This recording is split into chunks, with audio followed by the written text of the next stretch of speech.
आजकाल सगळीकडे एआय म्हणजेच कृत्रिम बुद्धिमत्ता याची चर्चा सुरू आहे. मोबाईलमध्ये, उद्योगांमध्ये आणि आता हळूहळू शेतीतही. पण अनेक शेतकऱ्यांना अजूनही प्रश्न पडतो की आपल्या शेतीत एआय नेमकं काय कामाचं आहे. खरं तर हे तंत्रज्ञान शेतकऱ्याला मदत करणारा एक स्मार्ट साथीदारच बनत चाललंय. नमस्कार शेतकरी बांधवांनो, मी निखिल माने आणि आज आपण बघणार आहोत की एआय शेतीमध्ये कसा उपयोगी पडतो.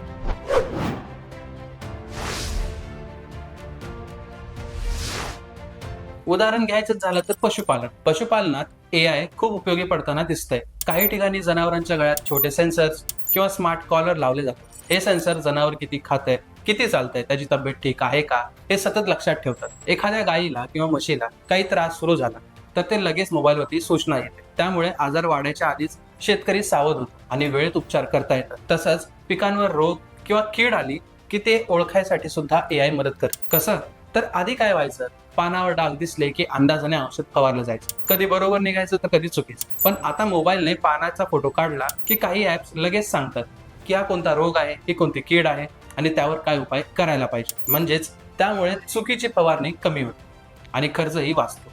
आणखी एक मोठी मदत म्हणजे हवामानाचा अंदाज. शेतीत सगळं काही हवामानावर अवलंबून असतं. पाऊस कधी येईल, तापमान किती वाढेल, वारा किती असेल, हे सगळं कळतं. हे आधीच कळालं तर शेतकरी पेरणी, फवारणी किंवा कापणी सुद्धा योग्य वेळेवर करू शकतो. एआय वेगवेगळ्या हवामानाचा डेटा पाहून जवळपासच्या भागासाठी अंदाज देतो. त्यामुळे निर्णय घेणं थोडं सोपं होऊन जातं. थोडक्यात सांगायचं तर काय की एआय शेतकऱ्याचं काम काढून घेणारा नाही, पण शेतकऱ्याला योग्य वेळी योग्य माहिती देऊन निर्णय घ्यायला नक्कीच मदत करणार आहे.